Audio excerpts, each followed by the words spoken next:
Hello friends, कैसे हैं आप सब। होपफुली आप सब अच्छे होंगे एंड आपकी स्टडीज़ भी अच्छी चल रही होगी। आज हम फाइनेंशियल रिपोर्टिंग सीएमए इंटरमीडिएट का चैप्टर 2 बिल ऑफ एक्सचेंज देखेंगे। चैप्टर 2 स्टार्ट करने से पहले यदि आपको आप सभी से एक रिक्वेस्ट है मेरे वीडियो को लाइक करें, मुझे कमेंट करें कि आपको वीडियो कैसा लग रहा है। ये मुझे फर्दर वीडियोस बनाने के लिए मोटिवेट करता है। एंड मेरे चैनल को सब्सक्राइब करें, साथ ही बेल आइकन पे क्लिक करना ना भूलें ताकि आपको मेरे लेटेस्ट अपडेट मिल जाए। अब हम स्टार्ट करेंगे सीएमए इंटर की बुक का second chapter accounting for special transaction. इसका हम टॉपिक देखेंगे बिल ऑफ एक्सचेंज। सबसे पहले फ्रेंड्स मैं आपको ये बता दूं कि बिल ऑफ एक्सचेंज क्या होता है। बिल ऑफ एक्सचेंज क्या होता है फ्रेंड्स कि जब आप कोई भी गुड्स या फिर सर्विसेज आप ट्रांसफ़र करते हैं किसी को, या फिर आप ख़रीद रहे हैं, ठीक है, तो ख़रीदते टाइम आपने कैश में पेमेंट नहीं किया और क्रेडिट में पेमेंट किया। क्रेडिट में आपको ख़रीद रहे हैं वो सामान, तो आप उस क्रेडिट की जगह ना आप एक बिल ऑफ एक्सचेंज, एक पेपर होगा, उस पर आप लिखकर आप सेलर को दे देंगे कि आपने ये इतने अमाउंट का गुड्स इस डेट को ऐसा ऐसा ख़रीदा है, ठीक है। वो पूरी डिटेल उसमें लिखी जाएगी। अब मैं आपको और अच्छे से इसको एक्सप्लेन करती हूँ। देखिए क्या होता है कि जैसे आपने सामान खरीदा, ठीक है, अब वो सेलर ये बोलेगा कि भाई मैं तुझे क्रेडिट पे क्यों दूँ सामान, ठीक है। तो आप बोलेंगे ठीक है तू मुझे क्रेडिट पे मत दे, तो मैं एक काम करता हूँ, मैं एक पेपर पे तुझे लिख के दे देता हूँ। तो वो बोलता है ठीक है। तो ये क्या होता है कि है ना, जो सेलर होता है ना वो ड्रॉ करके देता है कि भाई इस पर्सन ने इतने का सामान इस डेट को ख़रीदा, और ये मुझे वो एक टेन्योर दे देगा कि 2 मंथ्स या 3 मंथ्स के बाद में उस सामान का पेमेंट करेगा, ठीक है। ये एक ड्रॉ करके जो पेपर होता है उसको वो ड्रॉ करेगा, तो वो जो पेपर है ना वो बिल ऑफ एक्सचेंज कहलाएगा, और वो इसको दे देगा बायर को, ठीक है। अच्छा, इसके साथ ही एक चीज़ और होती है कि है ना प्रॉमिसरी नोट। प्रॉमिसरी नोट क्या होता है कि वो भी एक तरह से इसी तरह का ही नोट होता है जिसमें कि बायर प्रॉमिस करता है कि ठीक है मैं इतने टाइम के बाद में आपको इसका पेमेंट कर दूंगा, ठीक है। अब बिल ऑफ एक्सचेंज के फीचर्स देखिए। ये एक इंस्ट्रूमेंट होता है जो कि राइटिंग में होता है, ठीक है, सही बात है। ये एक अनकंडीशनल ऑर्डर है, मतलब कि वो जो पेपर होता है ना वो इसको ऑर्डर कहा जाता है कि भाई इतने टाइम के बाद में आपको उसका पेमेंट करना है। तो वो एक तरह से हमारे पास में एक प्रूफ हो गया, ठीक है। It is signed by a drawer. जो ड्रॉअर होता है यानी कि जो सेलर होता है वो उसको साइन करेगा, ठीक है। It's drawn on a specific person. यहाँ पर स्पेसिफिक पर्सन से मतलब है बायर से, ठीक है। There is an order to pay a specific sum of money. उसके अंदर जो अमाउंट है वो स्पेसिफिक मतलब होनी चाहिए, जो अमाउंट जितने का पेमेंट करना है, डेट मेंशन होनी चाहिए उसके अंदर, ठीक है। और नेक्स्ट ये बोल रहा है कि it specifies to whom the payment is to be made. इसमें ये स्पेसिफाई होना ज़रूरी है कि पेमेंट किसे करना है, ठीक है, वो चीज़ भी इसमें मेंशन होनी चाहिए। The amount of money to be paid must be certain. वो अमाउंट उसके अंदर होनी चाहिए, प्रॉपरली स्टैम्प्ड होना चाहिए। It may be made payable on demand और after a definite period of time, ठीक है ना। ये डिमांड पर भी पेमेंट पेबल हो सकता है ये, ठीक है, या फिर उसके जो टेन्योर होता है उसके बाद भी पे हो सकता है। देखिए इस तरह से बिल ऑफ एक्सचेंज होता है। इसके अंदर सारी चीज़ें इसमें क्लियरली मेंशन है कि 3 months after date pay to a sum of ₹50,000 for a value receive, है ना। इसके अंदर स्टैम्प्ड है, डेट है, मतलब ड्रॉअर और ड्रॉई दोनों इसमें मेंशन है। अच्छा, अभी बिल ऑफ एक्सचेंज की पार्टीज कौन कौन सी है। देखिए ड्रॉअर कौन होता है, जो सेलर होता है वो ड्रॉअर होता है। ड्रॉई कौन होता है, जो बायर होता है। पे कौन होता है, देखिए समटाइम्स क्या होता है, देखिए यहाँ पे ना मैं इस तरह बताती हूँ, जैसे जो ड्रॉअर है वो ए है, ड्रॉई है जो बी है ना। तो बी को पैसा देना है ए को, ठीक है, तो बी देगा ए को, ठीक है। लेकिन अब यहाँ पे क्या हुआ, ए जो है ना उसको सी जो पेई है उसको पैसा देना, तो ए क्या करेगा, बी को बोल देगा कि तू एक काम कर डायरेक्ट सी को पैसा दे देना। तो बी जो क्या करेगा वो सी को पैसा दे देगा, ठीक है, तो वो पेई होता है। एंडोर्सी कौन होता है, एंडोर्सी वो होता है हमने वो जो बिल है वो एंडोर्स कर दिया किसी को, किसी और पर्सन को दे दिया, वो एंडोर्सी होता है। जैसे कि ए ने वो जो बिल था वो डी को दे दिया, ठीक है। Drawee in case of need. Sometimes क्या होता है कि जो name of the other person is mention as the person who will accept the bill if the original drawee does not accept it. यदि वो ओरिजिनल ड्रॉई उस बिल को accept नहीं करता है तो उसमें किसी और पर्सन का नाम भी हम मेंशन कर सकते हैं, तो इसका कोई इशू नहीं है। अच्छा, अब कैलकुलेशन ऑफ ड्यू डेट, इस चीज़ का आपको ध्यान रखना है। क्या होता है ड्यू डेट की कैलकुलेशन कैसे होती है? जैसे सपोज करो उसके अंदर है ना हमने टेन्योर दे दिया कि भाई इस टेन्योर के बाद में आपको पे करना ही है, तो वो जब डेट आ जाएगी टेन्योर के बाद में, उस डेट की में आपको 3 डेज और ऐड करने ग्रेस पीरियड के, उसको हम बोलते हैं ग्रेस पीरियड। तो वो 3 दिन ऐड करना मत भूलना, ठीक है। जैसे यहाँ पर एक एग्जाम्पल देखते हैं हम, डेट ऑफ ड्रॉइंग यानी कि जो बिल है वो ड्रॉ हुआ है 12 दिसंबर 2012 को, ठीक है। टेन्योर था उसका 3 मंथ्स, तो आप देखेंगे 12 दिसंबर के बाद में 12 जनवरी, 12 फरवरी, 12 मार्च, 12 मार्च हो गया, और 3 दिन का ग्रेस पीरियड यानी कि 13, 14, 15 मार्च हमारी डेट हो जाएगी। मेच्योरिटी डेट कौन सी कहलाएगी हमारी? 15 मार्च। सेकंड देखिए, इसने बोला है 16/12/2012 को डेट है एक्सेप्टेंस की, 3 महीने का टेन्योर है, तो वही 16 दिसंबर के बाद में 16 जनवरी, 16 फरवरी, 16 मार्च, और फिर 17, 18, 19, तो 19 मार्च उसके मेच्योरिटी डेट हो जाएगी। यहाँ पे आप देख लीजिए 15 और 19 मार्च, ठीक है। अब आप अब एक चीज़ और देखिए, टेन्योर जो होता है ना वो मंथ्स के अंदर भी हो सकता है और डेज के अंदर भी हो सकता है, ठीक है। अच्छा, अभी मंथ्स के अंदर से क्या रहेगा, आपको इस चीज़ का ध्यान रखना पड़ेगा। जैसे अगर date of drawing in case 31 जनवरी है और टेन्योर जो है वो 1 मंथ का है, तो उस केस में आपको जैसे क्या करना पड़ेगा, जो नेक्स्ट मंथ है उसकी लास्ट डेट लेनी पड़ेगी। जैसे कि डेट ऑफ ड्रॉइंग यहाँ पे 31 जनवरी है, उसका फर्स्ट मतलब 1 मंथ का टेन्योर है, तो 28 फरवरी आपकी डेट रहेगी, ठीक है। और 3 दिन का ग्रेस पीरियड हमें ऐड करना होगा, तो कितना आ जाएगा? 3 मार्च आ जाएगा, क्योंकि 1, 2, 3 मार्च हो जाएगा, ठीक है। अच्छा, अब आप देखिए डेज में कैसे कैलकुलेशन करनी है आपको। डेट ऑफ ड्रॉइंग यदि 31 मार्च है, ठीक है, और टेन्योर 30 डेज है, तो आप 30 डेज कैसे काउंट करेंगे? 28 दिन फरवरी के, फिर उसके बाद में 2 दिन और करने, तो 1 और 2, तो 2 मार्च हो गई, और डे ऑफ ग्रेस पीरियड के 3 दिन, तो 5 मार्च हो जाएगा। तो देखिए आप ऊपर 1 महीना है, नीचे 30 डेज है, लेकिन दोनों में आप देखेंगे तो मेच्योरिटी डेट ऊपर 3 मार्च आ रही है और नीचे 5 मार्च आ रही है, तो दोनों में डिफरेंस आ रहा है। तो इस चीज़ का ध्यान रखना, डेज के अकॉर्डिंग कैलकुलेशन कैसे होती है, और अगर ये है क्या नाम है मंथ है, तो उसके अकॉर्डिंग कैलकुलेशन कैसे होती है। जैसे मंथ का मैं एक और एग्जांपल देती हूँ। जैसे सपोज करो आपको 30 अप्रैल दे रखा है और आपको बोल रखा है कि टेन्योर 1 महीने का है, तो आप 31 मई लेंगे अगली। आप 30 मई नहीं लेंगे, आप 31 मई लेंगे, लास्ट डेट लेंगे, ठीक है। Next, acceptance of bill of exchange. Acceptance, ड्रॉई जो होता है वो एक्सेप्ट करता है कि ये जो बिल ऑफ एक्सचेंज होता है वो उसको एक्सेप्ट करता है, तो वही एक्सेप्टेंस के बारे में बताया गया है। डिस्काउंटेड बिल, अच्छा अभी डिस्काउंटेड बिल से क्या मतलब रहेगा आपका? देखिए समटाइम्स क्या होता है कि जैसे इसमें क्या होता है, बिल को डिस्काउंट करना कहते हैं इसको एक तरह से। कैसे डिस्काउंट होता है? जैसे कि सपोज करो एक्स ने वाई को गुड्स सेल किया, है ना। अब क्या हुआ कि वाई ने बोला कि मैं हैंड टू हैंड पेमेंट नहीं कर सकता, तो वाई ने बोला कि चलो ठीक है, वो उसने बिल ऑफ एक्सचेंज ले लेता है। वो कहता है कि भाई मैं 2 महीने या 3 महीने बाद में करूंगा, चलो ठीक है। लेकिन अब एक्स जो है ना, अब उसको आज ही पैसा चाहिए, या फिर उसको मतलब लाइक थोड़े टाइम 10-15 दिन बाद में पैसा चाहिए। अब वाई के पास वो जा नहीं सकता, अगर क्योंकि वाई के पास अगर पैसा होता तो वाई बिल ऑफ एक्सचेंज लेता ही क्यों, ठीक है ना। तो क्या कर सकता है इस केस में, एक्स ना बैंक के पास जा सकता है, वो बिल ऑफ एक्सचेंज लेके बैंक को बोल सकता है कि मुझे पैसे चाहिए। तो इसमें क्या होगा कि जो रिस्क रहेगी वो सारी बैंक की रिस्क हो जाएगी। कैसे? यदि इनकेस ड्रॉई ने पैसे देने से मना कर दिया तो रिस्क है ना एक तरह से, तो वो सारी रिस्क बैंक की हो जाएगी। तो बैंक उस रिस्क के लिए, है ना, उस रिस्क के लिए उस जो ड्रॉअर होता है, लाइक जो एक्स जो पर्सन है, उससे है ना वो मतलब एक डिस्काउंट चार्ज करेगा। बहुत मिनिमम अमाउंट होता है, 50 रुपीज़ 100 रुपीज़ ऐसा छोटा सा अमाउंट का वो डिस्काउंट चार्ज करेगा, और देन फिर वो उसको मतलब उसको पैसा दे देगा जितना का वो बिल है, ठीक है। तो ये डिस्काउंटेड ऑफ ए बिल है। डिसऑनर ऑफ बिल, यानी कि नेम से ही क्लियर है, ऑनर का डिसऑनर, ठीक है। जैसे कि मैं आपको बताती हूँ,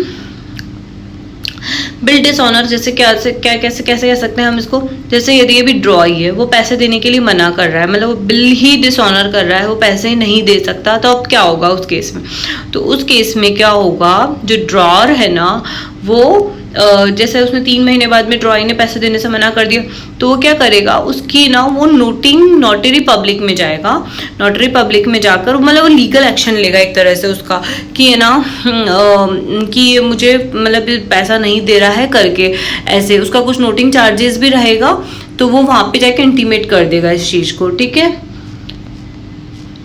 बिल का रिन्यूअल भी करा सकते हैं, यदि 3 महीने के बाद में यदि ड्रॉई चाहता है कि भाई वो रिन्यू कराए, इनके वो 3 महीने में पैसा नहीं दे सकता, तो वो चाहता है कि 2 महीने और इसको रिन्यू करना है, तो बिल का रिन्यूअल भी हो सकता है। बिल का रिटायरमेंट भी हो सकता है, वो जो मेच्योरिटी डेट है उसके पहले भी यदि वो चाहता है ड्रॉई पैसे देना, तो वो पैसे दे सकता है उसके पहले, लेकिन उस टाइम यह ध्यान रखना आपकी रिटायरमेंट के टाइम पे ग्रेस पीरियड को हम इंक्लूड को ऐड नहीं करते हैं। ठीक है, अब हम देखेंगे इसकी अकाउंटिंग एंट्रीज। इसमें आप देखेंगे कि क्या होता है कि जो बिल्स होते हैं ना वो क्लासिफाइड होते हैं 2 पार्ट्स में, एक होता है बिल्स रिसीवेबल और दूसरा होता है बिल्स पेबल।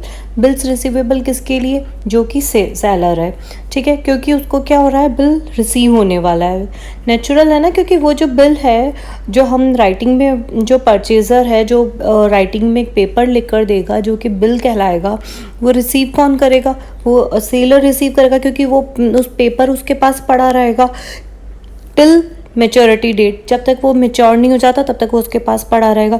ठीक है, और बिल्स पेबल किसके लिए होगा, क्योंकि वो परचेज़र जो कि बायर है उसको देना है, तो उसके लिए वो बिल्स पेबल हो गया। ठीक है, अच्छा अब आप इसमें देखेंगे कि है ना ये जो हमारे पास में क्या है, ये 4 ऑप्शंस हो सकते हैं। ठीक है, फर्स्ट ऑप्शन क्या हो सकता है कि he may retain the bill till the date of maturity, यानी कि जो सेलर है, जो ड्रॉवर है हमारा, वो ना मेच्योरिटी डेट तक उस बिल को अपने पास रख सकता है, जैसे कि नॉर्मल प्रोसेस होता है। एक इसका ऑप्शन ये बनेगा। एक ऑप्शन ये बन सकता है कि वो बिल डिस्काउंट करा सकता है। बिल डिस्काउंट कराने का मतलब वो बैंक के पास जाएगा, बैंक को बोलेगा कि मुझे इसका पैसा आज चाहिए, और बैंक उसका कुछ डिस्काउंटेड चार्जेस काट लेंगे। मैंने आपको डिस्काउंटेड में समझाया था। ठीक है, तो या तो बिल डिस्काउंट करने का हो जाएगा। थर्ड एडजस्टमेंट इसमें, थर्ड यदि कि वो बिल किसी और को, थर्ड पार्टी को इंडोर्स कर दे। फोर्थ, या फिर बैंकर उसको कलेक्शन के लिए, बैंक के पास में वो कलेक्शन के लिए भेज देता है। ठीक है, तो ये 4 सिनेरियो होंगे, इसके अकॉर्डिंग हम एंट्रीज देखेंगे। अच्छा, अब फर्स्ट आप देखिए ट्रांजैक्शन, हम देखेंगे यहाँ पे, देखिए ड्रॉअर की बुक्स में और ड्रॉई की बुक्स में। पहले भी बताया था, ड्रॉअर यानी कि सेलर, ड्रॉई यानी कि बायर। देखिए ये फर्स्ट एंट्री जो है वो कॉमन एंट्री है, जो हर क्वेश्चन में हमें करनी है। When the bill is drawn and accepted, जब भी बिल ड्रॉ होता है और एक्सेप्टेड होता है तब हम क्या एंट्री करेंगे, यानी कि जब उन्होंने ट्रांजैक्शन किया गुड्स का, बाय सेल का जो ट्रांजैक्शन हुआ है, उस टाइम जो वो बिल ड्रॉ हुआ है, उस बिल ड्रॉ करने की हम क्या एंट्री करेंगे। तो देखो सबसे पहले इसमें क्या होगा, जो ड्रॉवर है ना वो गुड सेल करने की एंट्री करेगा। गुड सेल करने का क्या मतलब हो गया कि हम क्या एंट्री करते हैं, 2 सेल्स। क्रेडिट में ये सेल हो रही है तो हम ड्रॉई को डेबिट कर देंगे, तो drawee account DR to sales, हम पहले ये एंट्री करेंगे।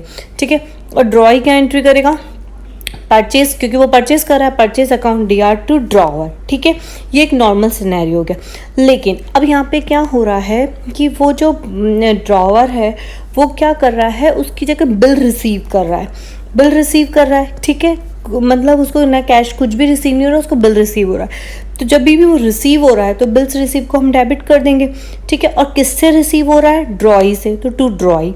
ठीक है, ये फर्स्ट एंट्री समझ में आ गई। नहीं तो हम ऐसा भी देख सकते हैं कि बिल्स रिसीवेबल आपको भी पता है हमेशा डेबिट होता है, तो यहाँ पे डेबिट हो जाएगा नॉर्मल सिनेरियो में। और टू ड्रॉई वो रटने वाला तरीका है, समझने वाला तरीका यही है कि आपको बिल रिसीव हो रहा है, यानी कि जो भी रिसीव होती है वो चीज़ डेबिट होगी टू ड्रॉई, क्योंकि हम ड्रॉई से रिसीव कर रहे हैं इसलिए उसको हम क्रेडिट कर देंगे। और दूसरी तरफ हम देखेंगे जो ड्रॉई है, ड्रॉई क्या एंट्री करेगा, ड्रॉइज की एंट्री करेगा वो, क्योंकि वो बिल्स पेबल करेगा, बिल को पे कर रहा है तो वो बिल पेबल करेगा, तो पे करने का तो 2 साइड में करेगा वो, जो 2 बिल्स पेबल किसको कर रहा है, वो ड्रॉअर को, क्योंकि ड्रॉअर को वो बिल रिसीव हो रहा है। ठीक है, तो ड्रॉअर को वो डेबिट कर देगा। ठीक है, तो ये फर्स्ट एंट्री, ये कॉमन एंट्री रहेगी सभी क्वेश्चन में। अच्छा, अब नाउ सेकंड एंट्री ये बोल रहा है कि when the bill is duly honoured on maturity, यानी कि मेच्योरिटी डेट पर वो बिल ऑनर हो जाता है, ठीक है। अच्छा, अभी मैच्योरिटी डेट पर नॉर्मल सिनेरियो की बात चल रही है यहाँ पे। नॉर्मली अगर जब भी वो मैच्योरिटी डेट पे बिल ऑनर हो गया तभी हम क्या करेंगे, क्योंकि ड्रॉअर है उसको पैसा रिसीव हो जाएगा, तो वो क्या करेगा, बैंक अकाउंट को डेबिट करेगा, ठीक है। और ऊपर जो उसने बिल रिसीवेबल अकाउंट को डेबिट किया था उसको वो क्रेडिट कर देगा, ठीक है। ये नॉर्मल सिनेरियो, क्योंकि उसको पैसा मिल जाएगा ना मैच्योरिटी डेट पे 3 महीने के बाद में या 2 महीने के बाद में भी, जो भी उसका टेन्योर रहेगा उस टाइम के बाद में उसको पैसा मिल जाएगा ड्रॉअर को, तो बैंक उसको पैसा मिल रहा है तो बैंक को डेबिट करेगा वो, ठीक है। और बाद में ऊपर हमने जो बिल्स रिसीवेबल को डेबिट करके रखा था हम उसको क्रेडिट कर देंगे, ठीक है, क्योंकि बिल्स रिसीवेबल को हमें ख़त्म करना है, उसका इफेक्ट हमें ख़त्म करना है, जो कि हम डेबिट करा हुआ है हमारी बुक्स में, हमें उसके इम्पैक्ट को क्या ख़त्म करना पड़ेगा ना, इसलिए हम उसको क्रेडिट कर देंगे, ठीक है। दूसरी तरफ ड्रॉई क्या करेगा, ड्रॉई पैसा दे रहा है तो ये टू बैंक करेगा, और जो इसने बिल्स पेबल ऊपर क्रेडिट करके रख रखा है उसको डेबिट कर देगा, क्योंकि उसके इम्पैक्ट को उसको ख़त्म करना है। पहले हमने पेबल क्रेडिट कर रखा था, ठीक है ना, तो ये वाली एंट्री हो जाएगी इसके साथ ही। अब सिनेरियो में आएंगे, अब हमने ऊपर यहाँ पे देखे थे 4 सिनेरियो थे ABCD, ठीक है, तो हमने जो फर्स्ट सिनेरियो है वो कर लिया है। अभी हम सेकंड नहीं, ये एंडोर्सी की एंट्री कर रहा है, यानी कि ये थर्ड C वाला जो है सिनेरियो उसकी एंट्री पहले कर रहा है। चलो कोई बात नहीं, हमें सारे सिनेरियो करने हैं, हम सारे अंडरस्टैंड करेंगे धीरे धीरे। अच्छा, अब देखिए सेकंड इसमें फर्स्ट सिनेरियो क्या बोल रहा है कि when the bills is endorse to a creditor. मैंने क्या समझाया था आपको कि जब ये एंडोर्स किया जाता है यानी कि किसी थर्ड पार्टी को दे दिया जाता है। अच्छा, क्या एक बार फिर बोल देती हूँ मैं, क्या होता है ये देखिए, X और Y 2 पर्सन है, X ड्रॉअर है, Y ड्रॉई है, X से सेलर है, Y जो है वो बायर है, ठीक है। चलिए यहाँ तक हो गया। अच्छा, अब क्या हुआ कि जो Y ने X को जो बिल ड्रॉ कर मतलब जो बिल उसके ड्रॉ करके दिया है, यानी कि जो बिल X के पास में पड़ा हुआ है, वो X क्या करेगा, उस बिल को किसी और पार्टी को, थर्ड पार्टी को, यानी कि Z मान लो, A मान लो, B मान लो, कुछ भी मान लो, उस थर्ड पार्टी को इंडोर्स कर देगा, यानी कि दे देगा। क्यों दे रहा है वो, क्योंकि वो खुद भी किसी को उसको पैसे देने हैं, तो वो क्या करेगा, जो उसके पास बिल रिसीव हुआ वो उसको दे देगा, ठीक है ना, क्योंकि उसको भी किसी और को पैसे देने हैं तो वो बिल दे देगा उसके बिहाफ पे, उसको पैसे देने हैं तो, ठीक है। तो यानी कि वो किसी और को इंडोर्स कर रहा है, तो उस केस में क्या एंट्री होगी, उस केस में ये एंट्री होगी, क्योंकि वो किसी और को दे रहा है, यानी कि एंडोर्सी को दे रहा है, तो एंडोर्सी रिसीव कर रहा है, ठीक है। अच्छा, एंडोर्सी क्या है, पर्सनल अकाउंट है। पर्सनल अकाउंट में हम क्या करते हैं, जो भी रिसीवर होता है उसको हम डेबिट करते हैं। यहाँ पर रिसीवर कौन है, एंडोर्सी, क्योंकि वो थर्ड पार्टी है। या तो आप यहाँ पे थर्ड पार्टी का नाम जो क्वेश्चन में मेंशन होगा वो भी लिख सकते हैं, अभी हम एंडोर्सी वर्ड यूज़ कर रहे हैं। तो endorsee account DR to bills receivable, क्योंकि बिल्स रिसीवेबल पर डेबिट हो रहा है तो हम उसको क्रेडिट करेंगे, उसके इम्पैक्ट को ख़त्म करेंगे, ठीक है। और ड्रॉई की बुक्स में कोई एंट्री नहीं होगी, यहाँ पे उससे कोई लेन देन है क्या, कोई लेन देन नहीं है, ठीक है। और एंडोर्सी फिर अपनी बुक में एंट्री करेगा, ठीक है, वो एंट्री हम बाद में देखेंगे। Now next, when the bill is discounted with the bank, ये नेक्स्ट सिनेरियो। एक सिनेरियो हमने ये वाला पढ़ लिया एंडोर्सी वाला, अब हम डिस्काउंटेड वाला मैंने आपको पहले भी बताया था, एक बार फिर बता देती हूँ। जब वो जो X है यानी कि सेलर है, आप इस पूरी एंट्रीज में ना X को सेलर मानेंगे और Y को बायर मानेंगे, अकॉर्डिंगली मैं आपको सारी सिचुएशन समझा दूंगी। X जो सेलर है वो ना बैंक के पास जा रहा है उस बिल को डिस्काउंट कराने के लिए, यानी कि उसको आज ही पैसा चाहिए X को, ठीक है, उसको आज पैसा चाहिए, तो वो क्या करेगा, बैंक को बोलेगा कि मुझे आज इसका पैसा दे दो। बैंक उसको पैसा दे देगी, रिस्क सारी जो होगी वो बैंक की हो जाएगी, लेकिन बैंक बोलेगी मैं तुझे आज पैसा दे रही हूँ तो मैं कुछ उसके ऊपर चार्जेस काटूंगी, तो वो चार्जेस काटेगी, ठीक है। तो वो जो डिस्काउंट चार्जेस रहेंगे वो काटेगी और उसके बाद में वो इसको पैसा दे देगी, ठीक है। तो आप इसके लिए थर्ड वाली एंट्री देखिए, ये दोनों ठीक है, मतलब अलग अलग इन्होंने कर रखी है, लेकिन अपन थर्ड वाली देखते हैं, सिंपल है, ठीक है। तो इसमें थर्ड की एंट्री है, देखो अब जो ड्रॉवर है यानी कि X जो पर्सन है उसको पैसा मिल रहा है ना, क्योंकि उसको हाथों हाथ पैसा मिल रहा है तो बैंक को डेबिट कर देगा, ठीक है। अच्छा, अब बिल्स रिसीवेबल जो ऊपर डेबिट था, जो ऑलरेडी फर्स्ट एंट्री के अंदर डेबिट था, उसको हम क्रेडिट करेंगे क्योंकि उसके इम्पैक्ट को ख़त्म करना है। अच्छा, अब एक बात बताओ मुझे, ये जो बिल रिसीवेबल यहाँ पे सपोज करो 1000 रुपये का था, ठीक है। अब यहाँ आ जाओ वापस, ₹1000 का बिल रिसीवेबल था, तो बिल रिसीवेबल में तो ₹1000 आ जाएंगे। लेकिन बैंक क्या कर रही है, बैंक ₹950 ही दे रही है, क्यों? ₹50 वो डिस्काउंट के काट रही है, तो डिस्काउंट को भी डेबिट कर देंगे। तो ₹950 से बैंक की एंट्री, ₹50 से डिस्काउंट की एंट्री और बिल्स रिसीवेबल की एंट्री ₹1000 से हो जाएगी। ठीक है। अच्छा, नहीं तो एक चीज़ और, डिस्काउंट है, खर्चा है उसके लिए, तो खर्चे सारे डेबिट होते हैं। यदि इनकम होती तो वो रिसीव में टू साइड में चला जाता, ऐसे भी हम इसको समझ सकते हैं। ठीक है, इसलिए हमने यहाँ पे इसको डेबिट करा है डिस्काउंट को। तो ये एंट्री समझ आ गई? ओके। वैसे ये अलग अलग एंट्री आपको देखनी है तो आप इसको भी देख सकते हैं। पैसा मिल रहा है तो bank account DR to bill receivable account, ये पूरी उससे हो जाएगी ₹1000 से, क्योंकि पैसा मिल रहा है और बिल रिसीवेबल ऊपर डेबिट कर रखा था तो उसके इम्पैक्ट को ख़त्म करना पड़ेगा। तो टू बिल रिसीवेबल उसके इम्पैक्ट को ख़त्म कर देंगे। अच्छा, अब डिस्काउंट का पैसा पे करना है, क्योंकि ₹50 तो जो ड्रॉवर है उसको पे करना है, तो ₹50 से टू बैंक और डिस्काउंट का है तो discount account DR to bank, bank से बैंक कट हो जाएगा। ये जो ₹50 का है तो बैंक का बैलेंस ₹950 बच जाएगा, डिस्काउंट और डेबिट हो जाएगा, टू बिल्स रिसीवेबल।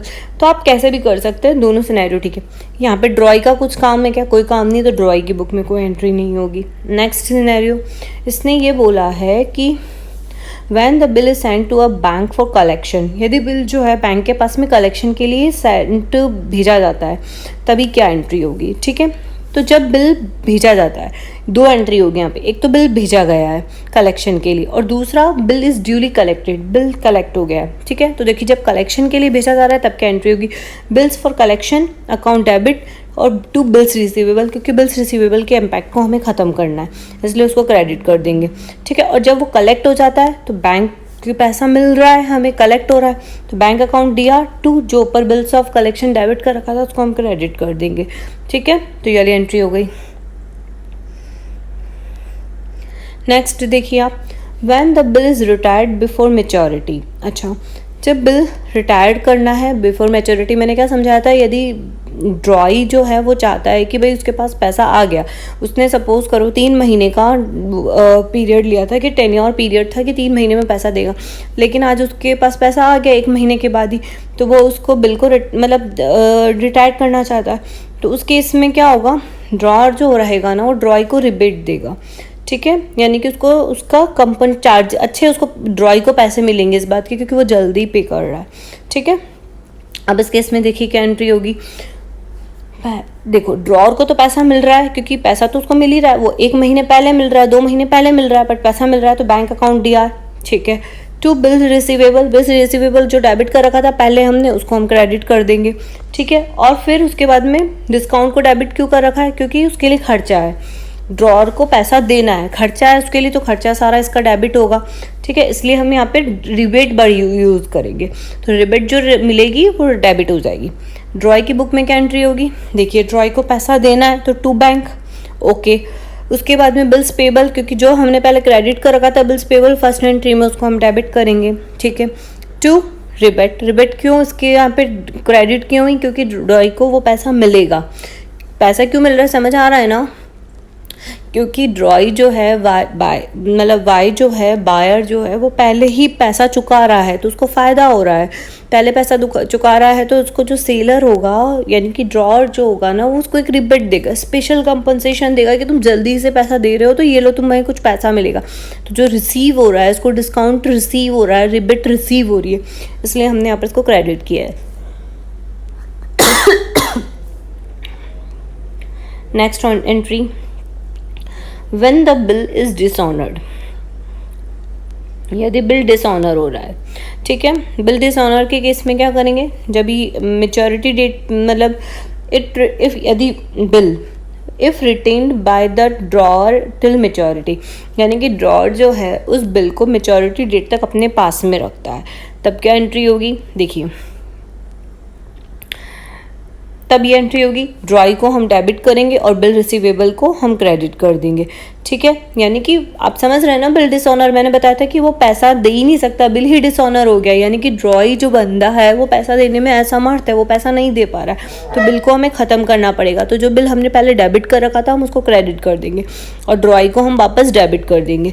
ठीक है, और ये ड्रॉई क्या एंट्री करेगा, जो इसने बिल्स पेबल पहले क्रेडिट कर रखा था उसको ये डेबिट करेगा और टू ड्रॉ कर देगा।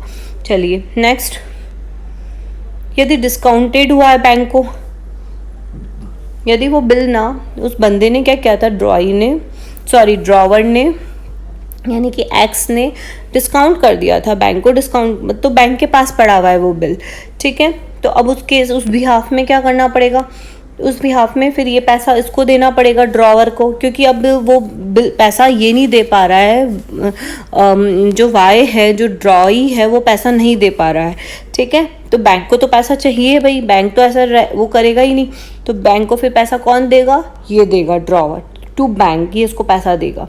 और फिर ये बैंक को पैसा दे रहा है, लेकिन अभी किसके बिहाफ पे दे रहा है, ड्रॉई के बिहाफ पे दे रहा है, इसलिए हम ड्रॉई को डेबिट कर देंगे, ठीक है। ये क्या एंट्री करेगा, ये बिल्स पेबल के इम्पैक्ट को ये सेम एंट्री करेगा सब जगह, क्योंकि बिल्स पेबल के इम्पैक्ट को ये डेबिट कर देगा और ड्रॉवर को ये क्रेडिट कर देगा, ठीक है। यदि बिल इंडोर्स हुआ है तो सेम वही बात हो गई कि इंडोर्स हुआ तो जो इंडोर्सी है उसको ये क्रेडिट कर देगा वापस से और ड्रॉई को डेबिट कर देगा, ठीक है, क्योंकि इसने पहले इंडोर्सी को डेबिट कर रखा था जब इसका पेमेंट हुआ था जब, ठीक है। तो अभी इसको क्रेडिट करेगा और ड्रॉई को डेबिट करेगा और ये सेम एंट्री करेगा। यदि बैंक फॉर कलेक्शन के लिए भेजा गया है तो बिल्स फॉर कलेक्शन को क्रेडिट कर दिया जाएगा और ड्रॉई को डेबिट कर दिया जाएगा। चलिए अब नेक्स्ट क्या बोल रहा है ये,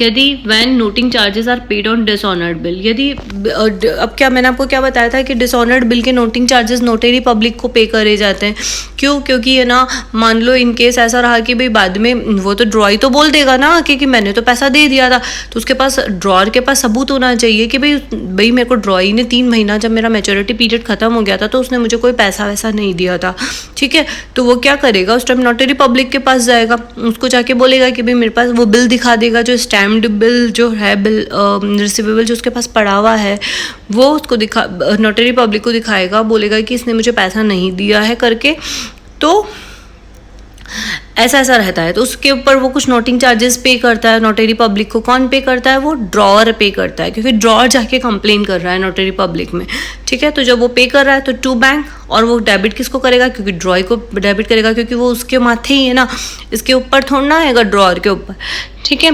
अच्छा, अभी इफ़ पेड बाय इंडोर्सी, यदि इंडोर्सी पे कर रहा है वो उसका अगर नोटिंग चार्जेस का, तो फिर उस केस में क्या करेगा, इंडोर्सी क्रेडिट हो जाएगा और ड्रॉई डेबिट हो जाएगा।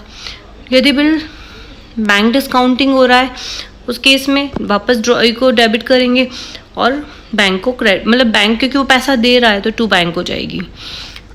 सारे ही सिनेरियो में इधर सेम एंट्री रहेगी, ड्रॉई की बुक्स में क्या एंट्री रहेगी, नोटिंग चार्जेस डेबिट हो जाएंगे और टू ड्रॉअर, क्योंकि ड्रॉअर को वो पैसा उसको देना है इसलिए वो ड्रॉअर को क्रेडिट कर देगा ड्रॉई, ठीक है।